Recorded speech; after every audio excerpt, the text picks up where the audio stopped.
जय हिंद दोस्तों, Sandeep tricky math special YouTube channel में आप सभी का स्वागत है। तो बिहार पुलिस न्यू भर्ती 2023 के लिए हम लोग विज्ञान के बहुत ही महत्वपूर्ण क्वेश्चंस को देख रहे हैं। तो यह विज्ञान का प्रैक्टिस सेट नंबर 4 है। इससे पहले हम लोग प्रैक्टिस सेट 1 से 3 तक कवर कर चुके थे। उसे अगर आप नहीं देखे होंगे तो उसे आप जरूर ही देख लीजिएगा। तो आप सभी अंत तक जोर देखने का प्रयास कीजिएगा। तो चलिए दोस्तों, सेशन को स्टार्ट करते हैं और देखते हैं हम लोग बारी बारी से प्रश्न को। और यहाँ पे आज का फर्स्ट प्रश्न है कि निम्नलिखित में किसका अपर्तनांक सर्वाधिक होता है। तो यहाँ पे इस प्रश्न का राइट आंसर क्या होना चाहिए दोस्तों कि किसका जो अपर्तनांक जो होता है वह सबसे अधिक होता है। जब भी दोस्तों अपर्तनांक की बात किया जाए तो यह बैगनी का इस प्रश्न का राइट आंसर हो जाएगा ऑप्शन नंबर बी जो इस प्रश्न का राइट आंसर हो जाएगा। और सबसे कम अपर्तनांक किसका होता है तो वह लाल रंग का होता है, क्योंकि लाल रंग का जो तरंग दैर्घ्य होता है वह सबसे अधिक होता है और बैगनी रंग का जो तरंग दैर्घ्य होता है वह सबसे कम होता है। इसलिए जो है इसका अपर्तनांक जो है सबसे अधिक होता है। ठीक है, तो इस प्रश्न का राइट आंसर हो जाएगा ऑप्शन नंबर बी। और यहाँ पे प्रश्न है कि निम्न में किस विद्युत चुंबकीय तरंग की जो तरंग दैर्घ्य जो होता है वह सबसे ज़्यादा होता है। जब भी दोस्तों तरंग दैर्घ्य अगर ज़्यादा की बात किया जाए तो इस प्रश्न का राइट आंसर हो जाएगा ऑप्शन नंबर बी, यानी कि औरक्त जो किरणें होती है इसकी तरंग दैर्घ्य सबसे ज़्यादा होती है। और गामा किरणें की एक महत्वपूर्ण बात यह भी होता है, इसकी जो भेदन क्षमता होती है वह सबसे अधिक इसकी भेदन क्षमता होती है, यानी कि 20 मीटर प्लेट को भी जो है यह आसानी वे से छिद्र कर सकती है, यानी कि पार कर सकती है। तो इस प्रश्न का राइट आंसर हो जाएगा ऑप्शन नंबर यहाँ पे जो बी ऑप्शन है इस प्रश्न का सही आंसर हो जाएगा। और यहाँ पे बात करें कि प्रकाश की चाल सबसे पहले ज्ञात की थी। जब भी दोस्तों यहाँ पे सबसे पहले यहाँ पे लिखा हुआ रहेगा तो ये रोमर के द्वारा जो है इस प्रश्न का राइट आंसर होगा, यानी कि प्रकाश की जो चाल है वह सबसे पहले रोमर के द्वारा जो है वह ज्ञात किया गया था। अब प्रकाश की जो चाल की बात करें तो हम सभी जानते हैं कि 3 × 10⁸ मीटर पर सेकेंड जो होता है वह निर्वात में प्रकाश की चाल होता है। तो इस प्रश्न का राइट आंसर हो जाएगा ऑप्शन नंबर बी। और फैराडे किसका मात्रक होता है, वह धारिता का मात्रक फैराडे होता है। याद रखिएगा दोस्तों, धारिता का मात्रक फैराडे होता है। वह वेबर किसका मात्रक होता है तो चुंबकीय फ्लक्स का जो है मात्रक वेबर होता है, ये भी याद रखिएगा। तो तीसरा प्रश्न का राइट आंसर हो जाएगा ऑप्शन नंबर बी। और यहाँ पे प्रश्न है कि सरल सूक्ष्मदर्शी में वस्तु को रखा जाता है। यहाँ पे इस प्रश्न का राइट आंसर क्या होना चाहिए दोस्तों कि सरल सूक्ष्मदर्शी में वस्तु को कहाँ रखा जाता है तो लेंस और प्रकाश के बीच रखा जाता है। ठीक है, तो यहाँ पे चौथा प्रश्न का राइट आंसर हो जाएगा ऑप्शन नंबर यहाँ पे जो ए ऑप्शन है इस प्रश्न का सही आंसर हो जाएगा ऑप्शन नंबर ए। और यहाँ पे देखिए 5 प्रश्न को, जो कि काफ़ी महत्वपूर्ण ये सवाल है कि जब प्रकाश वायु से कांच में जाता है तो उस समय क्या परिवर्तन होता है। 4 ऑप्शन आप अच्छे से देख लीजिए, इस चारों ऑप्शन में से कौन सा जो ऑप्शन है वह सही इसका आंसर हो जाएगा। तो जब प्रकाश वायु से कांच में जाता है तो इसकी तरंग दैर्घ्य में क्या परिवर्तन होता है तो यह घटने लगती है, यानी कि डिक्रीज करने लगती है। ठीक है, तो इस प्रश्न का राइट आंसर हो जाएगा ऑप्शन नंबर यहाँ पे जो बी ऑप्शन है इस प्रश्न का राइट आंसर हो जाएगा ऑप्शन नंबर बी जो इस प्रश्न का राइट आंसर हो जाएगा। और यहाँ आप देख रहे होंगे आवृत्ति का क्या पूछा जाता है तो आवृत्ति का मात्रक क्या होता है तो आवृत्ति को हर्ट्ज में मापते हैं, ये भी याद रखिएगा। आवृत्ति का मात्रक हर्ट्ज में मापते हैं दोस्तों। तो इस प्रश्न का राइट आंसर हो जाएगा 5 का हो जाएगा ऑप्शन नंबर यहाँ पे जो बी ऑप्शन है इस प्रश्न का सही आंसर हो जाएगा। और यहाँ पे 6 प्रश्न से हम लोग बहुत ही ज़्यादा क्वेश्चंस को देखेंगे, क्योंकि इससे रिलेटेड कई बार जो है एग्जाम में प्रश्नोत्तर पूछ लिए जाते हैं बार क्वेश्चन। ठीक है, पूर्ण आंतरिक परावर्तन से रिलेटेड। तो यहाँ पे 6 प्रश्न है कि पूर्ण आंतरिक परावर्तन होता है जब प्रकाश जाता है। तो यह इसका राइट आंसर क्या होगा, चारों ऑप्शन को आप सही से देख लीजिए। क्या हीरे से कांच में, जल से कांच में, वायु से जल में या वायु से कांच में। तो पूर्ण आंतरिक परावर्तन होता है जब प्रकाश जाता है तो हीरे से कांच में जो है इस प्रश्न का राइट आंसर हो जाएगा ऑप्शन नंबर ए जो इस प्रश्न का राइट आंसर हो जाएगा। और एक दोस्तों क्वेश्चन आप सुने होंगे मृग मरीचिका की घटना। तो मृग मरीचिका की जो घटना होती है वह पूर्ण आंतरिक परावर्तन के सिद्धांत पर जो है वह कार्य करती है। एक सुने होंगे ऑप्टिकल फाइबर या प्रकाश तंतु, ये भी जो क्वेश्चन पूछ लिया जाता है कि ऑप्टिकल फाइबर किस सिद्धांत पर कार्य करता है या प्रकाश तंतु किस सिद्धांत पर कार्य करता है तो पूर्ण आंतरिक परावर्तन के सिद्धांत पर जो है वह कार्य करता है ऑप्टिकल फाइबर। तो यहाँ पे 6 प्रश्न का राइट आंसर हो जाएगा ऑप्शन नंबर जो यहाँ पे जो ए ऑप्शन है इस प्रश्न का राइट आंसर हो जाएगा, हीरे से कांच में जो है इस प्रश्न का राइट आंसर हो जाएगा। और एक दोस्तों आपके लिए प्रश्न है कि हीरे का अपर्तनांक क्या होता है। कमेंट बॉक्स में आप इसका आंसर बताने का प्रयास कीजिएगा कि हीरे का अपर्तनांक क्या होता है। और बात करें हीरे की क्रांति कोण के बारे में तो हीरा का जो क्रांति कोण होता है वह 24.4 डिग्री जो है वह हीरा का क्रांति कोण होता है, ये भी याद रखिएगा। तो आपका आंसर जरूर ही आना चाहिए कि हीरा का अपवर्तनांक कितना होता है, ठीक है। और यहाँ पे प्रश्न आप देख सकते हैं कि हम अभी ही बताए हैं कि प्रकाश तंतु जो है वह किस सिद्धांत पर कार्य करता है। तो प्रकाश तंतु का है या ऑप्टिकल फाइबर ज़्यादातर आपको लिखा हुआ दिखाई देगा क्वेश्चन में, ठीक है, क्योंकि ऑप्टिकल फाइबर जो है वह प्रकाश तंतु का इंग्लिश होता है। तो प्रकाश तंतु जो है वह कार्य करता है पूर्ण आंतरिक पवर्तन के सिद्धांत पर। तो इस प्रश्न का राइट आंसर हो जाएगा ऑप्शन नंबर यहाँ पे जो ए ऑप्शन इस प्रश्न का राइट आंसर हो जाएगा। तो उम्मीद करते हैं आप सभी जो है वह हीरे का अपवर्तनांक भी बता दिए होंगे कि हीरे का अपवर्तनांक जो भी 2.42 बताए हैं उनका बिल्कुल ही सही आंसर हो जाएगा। हीरे का अपवर्तनांक जो है 2.42 होता है। और हीरे की बात करें या प्रकृति में सबसे अधिक अपवर्तनांक जो होता है वह हीरे का ही होता है। और प्रकृति में सबसे कठोर पदार्थ भी हीरा ही होता है, ठीक है। तो इस प्रश्न का राइट आंसर हो जाएगा ऑप्शन नंबर ए। तो उम्मीद करते हैं यहाँ तक जो सेशन है आपको अच्छी लगी होंगी। अगर लग रही होंगी तो जरूर ही लाइक कीजिएगा दोस्तों, और दोस्तों के पास जरूर ही शेयर कीजिएगा। और जो भी दोस्त नए अगर जुड़े हो तो जरूर ही सब्सक्राइब कर लीजिए, आपके लिए बेहद ही महत्वपूर्ण ये सेशन है। और यहाँ पे प्रश्न है कि प्रकाश ऊर्जा को विद्युत ऊर्जा में बदलता है। तो यहाँ पे इसी प्रश्न का राइट आंसर क्या होना चाहिए दोस्तों कि प्रकाश ऊर्जा को विद्युत ऊर्जा में बदलता है।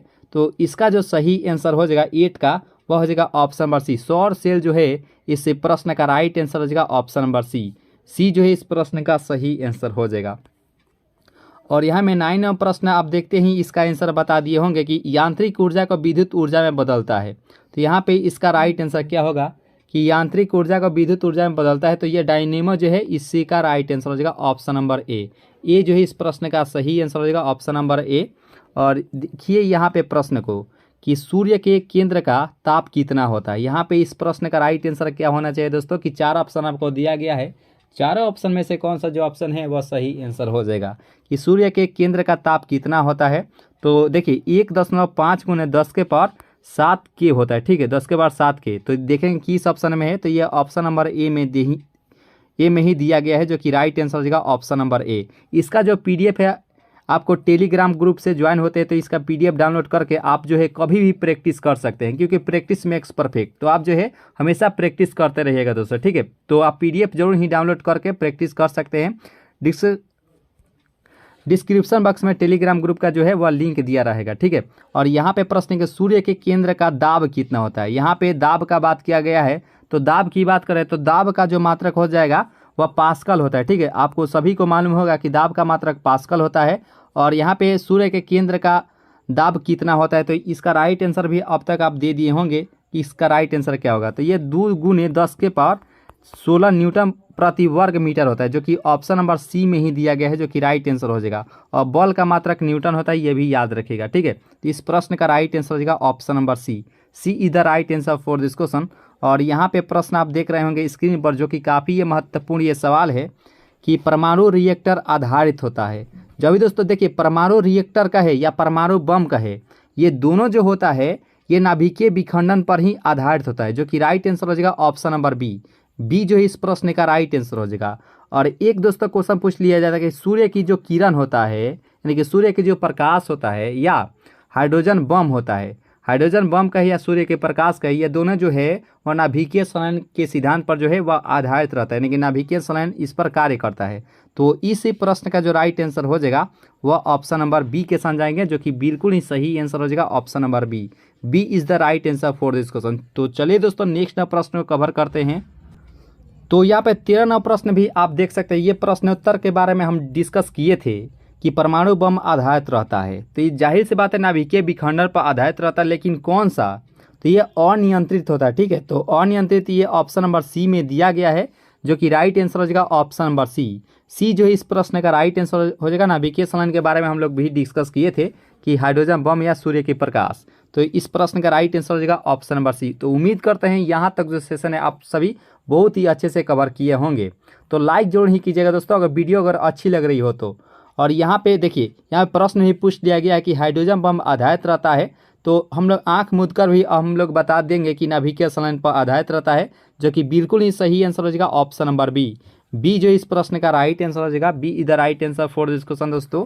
और यहाँ पे प्रश्न है कि सिलिकॉन तथा जर्मेनियम अर्धचालक होते हैं, एक संयोजी होते हैं, त्रिसंयोजी, पंच संयोजी या संयोजी। तो यहाँ पे इसका राइट आंसर क्या होगा? देखिए सिलिकॉन तथा जर्मेनियम का बात किया गया है, तो ये चतुर्थ संयोजी इस प्रश्न का राइट आंसर है, क्योंकि इसमें 4 इलेक्ट्रॉन जो है वह होते हैं। ठीक है, तो इस प्रश्न का राइट आंसर हो जाएगा ऑप्शन नंबर यहाँ पे जो डी ऑप्शन है, इस प्रश्न का सही आंसर हो जाएगा ऑप्शन नंबर डी।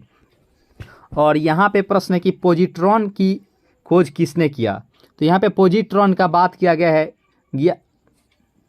गया है, तो इसका राइट आंसर क्या होगा? देखिए पॉजिट्रॉन की बात किया जाए तो यह एंडरसन के द्वारा किया गया है। इस प्रश्न का राइट आंसर हो जाएगा ऑप्शन नंबर यहाँ पे जो सी ऑप्शन है, इस प्रश्न का सही आंसर हो जाएगा ऑप्शन नंबर सी। और एक दोस्तों क्वेश्चन पूछ लिया जाता है जो कि आपको आंसर बताना है कि इलेक्ट्रॉन की खोजकर्ता कौन है। कमेंट बॉक्स में आपका जरूर ही आंसर आना चाहिए कि इलेक्ट्रॉन की खोजकर्ता कौन है दोस्तों। और यहाँ पे प्रश्न है कि 1 कूलम आवेश से बराबर होता है। तो वैसे बात करें आवेश पर जो चार्ज रहता है तो 1.6 गुने 10 के पावर माइनस 19 कूलम होता है। ठीक है, तो क्वांटिमीकरण से जो है इसका राइट आंसर होता है, देखिए एक में अगर 1.6 गुने 10 के पावर माइनस 19 से अगर भाग देते हैं तो ये जो दशमलव है यहाँ पे जीरो हो, ये दशमलव हटेगा तो यहाँ पे जीरो हो जाएगा। ठीक है, तो फिर से अगर ऊपर जाता है तो 10 के पावर माइनस नहीं, ये तो प्लस में हो जाता है, तो 10 के पावर जो है यह प्लस में हो जाता है। ठीक है, यहाँ पे 19, अगर 19 में से एक यहाँ पे जीरो लेंगे तो यहाँ पे एक 18 हो जाएगा। और फिर 16 से अगर भाग देते हैं तो ये हो जाता है 6.25 गुने 10 के पावर 18 इलेक्ट्रॉन, जो कि यहाँ पे इसका राइट आंसर हो जाएगा ऑप्शन नंबर यहाँ पे जो ए ऑप्शन इस प्रश्न का सही आंसर हो जाएगा ऑप्शन नंबर ए। क्वांटिमीकरण पढ़े होंगे तो क्यू बराबर होता है एनी, जो कि इसी सूत्र पर जो है आप बनाएंगे तो इसका राइट आंसर आ जाता है इतना ही। ठीक है, तो इस प्रश्न का राइट आंसर हो जाएगा ऑप्शन नंबर यहाँ पे जो ए ऑप्शन है, इस प्रश्न का राइट आंसर है। आवेश का मात्रा कूलम होता है, ये भी याद रखिएगा। और यहाँ पे प्रश्न है कि किसी तार की प्रतिरोधकता निर्भर करती है। तो कमेंट बॉक्स में आपका आंसर जरूर ही आना चाहिए कि प्रतिरोधक का जो मात्रक होता है इसका राइट आंसर क्या होना चाहिए। इसका राइट आंसर क्या होगा दोस्तों कि प्रतिरोधकता का मात्रा क्या होता है? तो यहाँ पे किसी तार की जो प्रतिरोधकता निर्भर करती है तो यह इसकी निर्भर करती है पदार्थ की जो है पदार्थ पर। इसका राइट आंसर हो जाएगा ऑप्शन नंबर यहाँ पे जो बी ऑप्शन इस प्रश्न का राइट आंसर हो जाता है। उम्मीद करते हैं आप सभी जो है प्रतिरोधकता का मात्रक ओम मीटर बताए होंगे। जो भी दोस्तों ओम मीटर इसका मात्रक बताएं, जो कि बिल्कुल ही सही आंसर हो जाएगा। ओम मीटर जो है प्रतिरोधकता का मात्रक होता है। और यहाँ पे 19वां प्रश्न है कि 1 वाट घंटा बराबर होता है। यहाँ पे इसका राइट आंसर क्या होना चाहिए कि 1 वाट घंटा कितने के बराबर होता है? तो 19वां प्रश्न का जो राइट आंसर हो जाएगा वह 3.6 गुने 10 के पावर 3 जूल के बराबर होता है। यहाँ पे इस प्रश्न का राइट आंसर हो जाएगा ऑप्शन नंबर यहाँ पे जो बी ऑप्शन है, इस प्रश्न का राइट आंसर हो जाएगा ऑप्शन नंबर बी। और एक दोस्तों क्वेश्चन पूछ लिया जाता है, हम लोग बहुत पहले उस क्वेश्चन को डिस्कस किए थे कि 1 हॉर्स पावर जो है वह कितने वाट के बराबर होता है। 1 हॉर्स पावर कितने वाट के बराबर होता है? कमेंट बॉक्स से आपका जरूर ही आंसर आना चाहिए कि वाट जो होता है वह शक्ति का मात्रक होता है। ये भी याद रखिएगा दोस्तों कि शक्ति का मात्रक वाट होता है और 1 हॉर्स पावर कितने वाट के बराबर होता है। जरूर ही इसका आंसर देने का प्रयास कीजिएगा। और यहाँ पे प्रश्न है कि मैक संख्या का उपयोग किसकी चाल निर्धारण के लिए किया जाता है? तो मैक संख्या यहाँ पे बताना है। देखिए मैक संख्या जब भी इसका बात किया जाए तो यह इसका उपयोग किया जाता है विमान में किया जाता है। ठीक है, इसका राइट आंसर हो जाएगा ऑप्शन नंबर यहाँ पे जो सी ऑप्शन है, इस प्रश्न का सही आंसर हो जाएगा। और 1 हॉर्स पावर कितने वाट के बराबर होता है? तो 746 वाट आप सुने होंगे, तो 746 वाट के बराबर होता है 1 हॉर्स पावर। जो भी दोस्त 746 वाट बताए हैं उनका बिल्कुल ही सही आंसर हो जाएगा। ठीक है, तो यहाँ पे इस प्रश्न का राइट आंसर हो जाएगा ऑप्शन नंबर सी। और यहाँ पे प्रश्न है कि एक तार बैटरी में प्रयुक्त विद्युत अवघट्य होता है। यहाँ पे हाइड्रोक्लोरिक अम्ल होता है क्या, सल्फ्यूरिक एसिड, नाइट्रिक अम्ल या आसत अम्ल? तो यहाँ पे इसका राइट आंसर क्या होगा कि एक कार बैटरी में प्रयुक्त विद्युत अवघट्य होता है। तो देखिए इसका जो राइट आंसर हो जाएगा 21 का वह हो जाएगा ऑप्शन नंबर यहाँ पे जो बी ऑप्शन है कि सल्फ्यूरिक एसिड, जो कि राइट आंसर हो जाएगा ऑप्शन नंबर बी। बी जो है इस प्रश्न का राइट आंसर हो जाएगा। और H2SO4 इसका सूत्र होता है। इसे जो है अम्लों का भी राजा कहा जाता है। अम्लों का राजा H2SO4 को कहा जाता है, जो कि राइट आंसर हो जाएगा ऑप्शन नंबर बी। बी जो है इस प्रश्न का राइट आंसर हो जाएगा। तो उम्मीद करते हैं यहाँ तक जो सेशन है आप सभी बहुत ही अच्छे से कवर किए होंगे। और जो भी दोस्त लाइक नहीं किए होंगे वीडियो को जरूर ही लाइक कर लीजिएगा दोस्तों। और जो भी दोस्त नए अगर जुड़े हो तो जरूर ही सब्सक्राइब कर लीजिएगा इस चैनल को। ठीक है, और अपने दोस्तों में भी जरूर शेयर करने का प्रयास कीजिएगा। और यहाँ पर देखिए ये प्रश्नोत्तर देखते ही आपका आंसर आ गया होगा कि स्पष्ट दर्शन की न्यूनतम दूरी होती है। देखिए स्पष्ट दृष्टि की न्यूनतम दूरी जो होती है वह 25 सेंटीमीटर होती है। ठीक है, जब भी दोस्तों स्पष्ट अगर कहेगा न्यूनतम दूरी तो 25 सेंटीमीटर होती है। तो इसका राइट आंसर होगा ऑप्शन नंबर सी। और वहीं अगर अधिकतम की बात किया जाए तो वह अनंत होती है। और वहीं अगर फोकस दूरी का बात किया जाए कि मनुष्य की फोकस दूरी कितनी होनी चाहिए न्यूनतम, तो न्यूनतम उसकी फोकस दूरी होती है और 2 सेंटीमीटर होती है। फोकस दूरी का बात किया जाए तो 2 सेंटीमीटर होती है और न्यूनतम दूरी का है तो 25 सेंटीमीटर होती है और अधिकतम का है तो वह अनंत होती है, इन्फिनिटिव होती है, याद रखेगा। तो इस प्रश्न का राइट आंसर हो जाएगा ऑप्शन नंबर सी। और यहाँ पे प्रश्न है कि प्रकाश के तरंग सिद्धांत को किसने प्रतिपादित किया था? तो न्यूटन बाबा, रदरफोर्ड, वेबर या हाइगेंस। तो यहाँ पे इसका राइट आंसर क्या होगा कि प्रकाश के तरंग सिद्धांत को किसने प्रतिपादित किया था? तो 23 नंबर प्रश्न का जो राइट आंसर हो जाएगा वह हाइगेंस जो है इस प्रश्न का राइट आंसर हो जाएगा ऑप्शन नंबर सी। सी जो है इस प्रश्न का राइट आंसर हो जाएगा। तो चलिए दोस्तों नेक्स्ट प्रश्न को कवर करते हैं। और यहाँ पे प्रश्न है कि इंद्रधनुष में किस रंग का विक्षेपण अधिक होता है? जब भी दोस्तों विक्षेपण अगर अधिक का बात किया जाए तो 4 ऑप्शन आप देख सकते हैं, बैगनी, पीला, नीला या लाल। तो देखिए यहाँ पे प्रश्न आप सही से देख लीजिए कि इंद्रधनुष में किस रंग का विक्षेपण सबसे अधिक होता है। तो 24 नंबर प्रश्न का राइट आंसर हो जाएगा बैगनी, जो कि बिल्कुल ही सही आंसर हो जाएगा ऑप्शन नंबर ए, क्योंकि इसका जो तरंग दैर्ध्य होता है सबसे कम होता है और सबसे कम किसका विक्षेपण होता है तो वह लाल रंग का होता है, यह भी याद रखेगा। तो इसका जो राइट आंसर हो जाएगा ऑप्शन नंबर ए, क्योंकि लाल रंग का जो है तरंग दैर्ध्य सबसे अधिक होता है। और कमेंट बॉक्स में आपका एक क्वेश्चन हम पूछते हैं, आपका आंसर जरूर ही आना चाहिए कि जो सिग्नल के रूप में जो किस रंग का उपयोग किया जाता है, नहीं होता सिग्नल के रूप में किस रंग का उपयोग किया जाता है। कमेंट बॉक्स से आपका जरूर ही आंसर आना चाहिए। ठीक है, तो यहाँ पे चलिए नेक्स्ट प्रश्न को कवर कर लेते हैं। और यहाँ पे प्रश्न है कि पानी के ऊपर तेल परत का चमकना का उदाहरण होता है। यहाँ पे इस प्रश्न का राइट आंसर क्या होगा कि पानी के ऊपर तेल परत का चमकना का उदाहरण होता है। तो देखिए 25 नंबर प्रश्न का जो राइट आंसर हो जाएगा वो हो जाएगा ऑप्शन नंबर यहाँ पे व्यक्तिकरण, जो कि राइट आंसर हो जाएगा ऑप्शन नंबर डी। डी जो है इस प्रश्न का राइट आंसर हो जाएगा। और व्यतिकरण की बात किया जाए, जो चिड़िया का जो रंग होता है, चिड़िया का जो रंग होता है कि कौन सा चिड़िया किस रंग की है, लाल है, पीला है, नीला या हरा है, चिड़िया का जो रंग का जो निर्धारण किया जाता है वह व्यतिकरण के कारण ही संभव हो पाता है कि चिड़िया का रंग कैसा है। ठीक है, तो इस प्रश्न का जो राइट आंसर हो जाएगा ऑप्शन नंबर यहाँ पे जो डी ऑप्शन है इस प्रश्न का राइट आंसर हो जाएगा। व्यतिकरण की खास बात जो है एक पतले प्रिज्म का जो कारण होता है वह व्यतिकरण के कारण ही संभव हो पाता है। ठीक है, तो इस प्रश्न का राइट आंसर हो जाएगा ऑप्शन नंबर डी। और यहाँ पे प्रश्न है धूप चश्मे की पावर होती है। देखिए धूप चश्मा का बात किया गया है तो धूप चश्मा का जो पावर होती है इस प्रश्न का राइट आंसर हो जाएगा 26 का हो जाएगा ऑप्शन नंबर, यानी कि 0 डायोप्टर होती है। और डायोप्टर किसका मात्रक होता है? तो लेंस की क्षमता का जो मात्रक होता है वह डायोप्टर में मापते हैं, ये भी याद रखिएगा दोस्तों कि लेंस की क्षमता का जो मात्रक होता है वह डायोप्टर में मापते हैं, याद रखिएगा, या मीटर इन्वर्स में। ठीक है, मीटर इन्वर्स का है या डायोप्टर वह लेंस की क्षमता का मात्रक होता है। इस प्रश्न का राइट आंसर हो जाएगा ऑप्शन नंबर ए।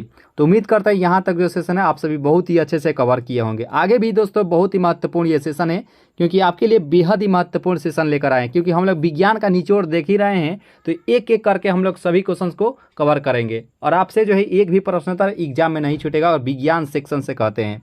और यहाँ पे प्रश्न है कि वायुमंडल में प्रकाश के विसरण का कारण क्या होता है। यहाँ पे इस प्रश्न का राइट आंसर क्या होगा कि वायुमंडल में प्रकाश के विसरण का क्या कारण होता है। तो देखिए इसका जो राइट आंसर हो जाएगा 27 का हो जाएगा ऑप्शन नंबर ए, यानी कि धूल कण जो है इस प्रश्न का राइट आंसर हो जाएगा ऑप्शन नंबर ए। ये जो इस प्रश्न का राइट आंसर हो जाएगा।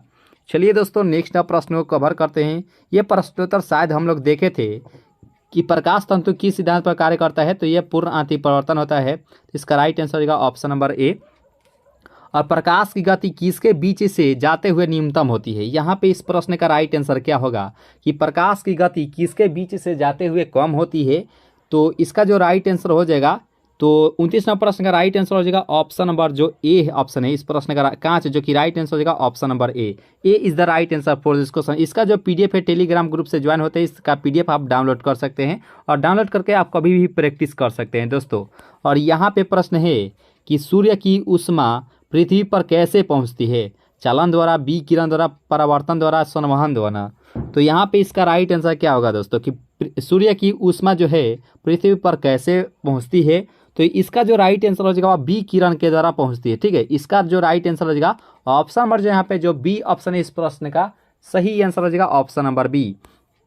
और रेफ्रिजरेटर में थर्मा स्टेट का कार्य क्या होता है? यहाँ पे इस प्रश्न का राइट आंसर क्या होना चाहिए कि रेफ्रिजरेटर में थर्मा स्टेट का कार्य क्या होता है। देखिए 31 नंबर प्रश्न का जो राइट आंसर हो जाएगा एक समान ताप को बनाए रखना ही होता है। देखिए इसका जो राइट आंसर हो जाएगा ऑप्शन नंबर यहाँ पे जो सी ऑप्शन है इस प्रश्न का राइट आंसर हो जाएगा ऑप्शन नंबर सी। और लास्ट में जरूर कमेंट कीजिए कि ये सेशन आपको कैसा लगा। दोस्तों आज का जो सेशन है आपको कैसा लगा, लास्ट में जरूर ही कमेंट करके बताइएगा। और यहाँ पे प्रश्न है कि शुद्ध जल का क्वथनांक फ़ारेनहाइट स्केल पर क्या होता है? वैसे शुद्ध जल की पीएच मान बात के करें तो शुद्ध जल का पीएच मान 7 होता है। और यहाँ पे बताना है कि शुद्ध जल का क्वथनांक फ़ारेनहाइट स्केल पर क्या होता है। तो देखिए इसका जो राइट आंसर होगा 32 का हो जाएगा 212 डिग्री होता है। इस प्रश्न का राइट आंसर हो जाएगा ऑप्शन नंबर यहाँ पे जो डी ऑप्शन इस प्रश्न का राइट आंसर हो जाएगा। और केल्विन तापमापी में बर्फ का गलनांक कितनी होती है? तो केल्विन तापमापी में जो है बर्फ का गलनांक यहाँ पे पूछा गया है। तो 33 नंबर प्रश्न का राइट आंसर हो जाएगा ऑप्शन नंबर ए यानी कि 273 केल्विन होता है। इस प्रश्न का राइट आंसर हो जाएगा ऑप्शन नंबर जो ए ऑप्शन है इस प्रश्न का सही आंसर हो जाएगा। और देखिए यहाँ पे 34 नंबर प्रश्न को कि ध्वनि का वेग सबसे ज़्यादा किस में होती है? इस्पात में होती है, निर्वात में होती है, या जल में होती है, या कोई नहीं? तो यहाँ पे इस प्रश्न का राइट आंसर क्या होगा कि ध्वनि का वेग सबसे ज़्यादा किस में होती है? तो इस प्रश्न का राइट आंसर हो जाएगा 34 का हो जाएगा जो भी दोस्त ये बताना इस्पात में, जो कि राइट आंसर हो जाएगा ऑप्शन नंबर ए, जो कि यानी कि ठोस का है। इस्पात कह रहा है तो यानी कि ठोस का बात किया जाए तो इसका राइट आंसर हो जाएगा ऑप्शन नंबर यहाँ पे जो ए ऑप्शन इस प्रश्न का सही आंसर हो जाएगा। और ध्वनि का वेग सर्वाधिक होता है ठोस में, गैस में, वाष्प में, द्रव में। तो हम लोग अभी ही बात किए थे कि ठोस में सबसे अधिक होता है। तो इसका राइट आंसर हो जाएगा ऑप्शन नंबर यहाँ पे जो ए ऑप्शन है इस प्रश्न का सही आंसर हो जाएगा option number A is the right answer for this question. और यहाँ पे प्रश्न है कि ध्वनि का प्रभाव कान में कितने समय तक रहता है? यहाँ पे इस प्रश्न का सही आंसर क्या होना चाहिए दोस्तों कि ध्वनि का प्रभाव जो है वह कान में कितने समय तक रहता है? तो इसका जो सही आंसर हो जाएगा 36 का वह 1/10 सेकेंड तक ही यह रहता ही है। तो इसका राइट आंसर हो जाएगा ऑप्शन नंबर यहाँ पे जो बी ऑप्शन है इस प्रश्न का राइट आंसर हो जाएगा ऑप्शन नंबर बी। तो दोस्तों इस प्रकार से इस महत्वपूर्ण सेशन को यहीं पे ख़त्म करते हैं। और लास्ट में जरूर कमेंट करके बताइएगा कि ये सेशन आपको कैसा लगा दोस्तों। तो आज के लिए इतना है दोस्तों, तो हंसते रहिए और मुस्कुराते रहिए और अपनी तैयारी को जो है मजबूत करते रहिए। अभी के लिए इतना है दोस्तों, जय हिंद।